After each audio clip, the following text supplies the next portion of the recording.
923. That's the number of children who are missing from the Bessborough home in Cork City. The whereabouts of the 923 is unknown, other than 64 of them who have been identified.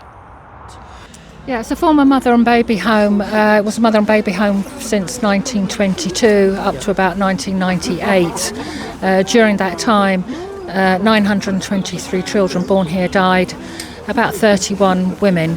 But of those 923, 859 children are unaccounted for. There's no burial records for them at all.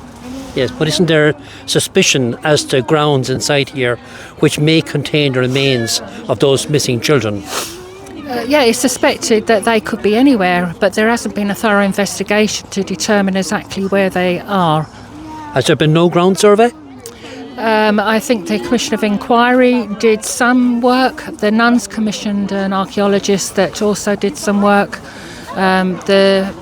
One of the developers put some trenches through certain areas. Nothing so far has been found. Okay, but what we do know is that the whereabouts of those children, or the investigation into their deaths, in fact, has gone unanswered. Is that correct? There hasn't been a thorough investigation. That's what we're calling for, is that the narrative of those children need to be told. We need to know what happened to them, how they lived, what happened when they died, and where are they buried. I've spoken to witnesses that have seen burials here on certain parts of the grounds, but there is a map showing that there is a children's burial ground here, but the evidence so far doesn't seem to indicate that it's a mass grave. Okay, I mean, I know there is anecdotal accounts from decades gone by, because I live locally here, of people seeing actual remains and traces on the surface, which could reflect burials. So there's an outrage at the moment, if you can have outrage upon outrage. But what is the current situation here? Well, at the moment, permission has just been granted for 140 apartments to be built on the farmyard area, but that is only one of 3 developments this particular developer has put in planning for. There's a third phase here for 5 blocks of apartments. So if one gets through, they will all get through. It will change the whole landscape of Bessborough, the place that we've come for decades to honour those that died. This is where we come, even though we have evidence now that my brother's buried in Cars Hill. This is the last place my mother saw him alive. This is the last place she held him. So there must be countless families directly impacted by what has taken place here at Bessborough over best part heading on 100 years, I suppose, isn't it? Yeah, huge amounts of people are affected. I mean, like, I know people here that have got relatives that are suspected to be buried here. Well, you see in the lists, there were lists here of hundreds of names of people.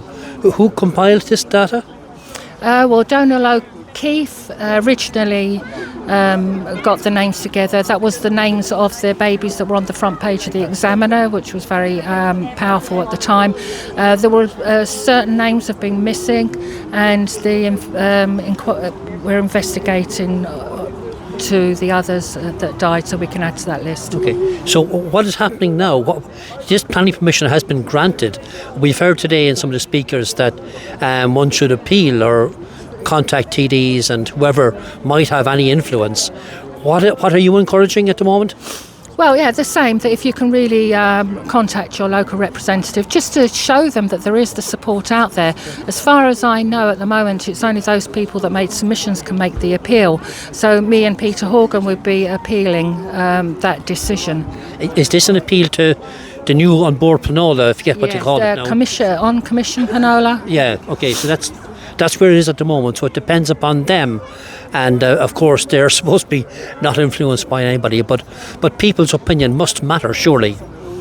Well, I think so, yes. There's a lot to be said for people power, and this is what today is about, so that everybody can see that there is support to preserve these grounds as a site of conscience, and to end up being an amenity for the public in the memory of all those that died and went through here.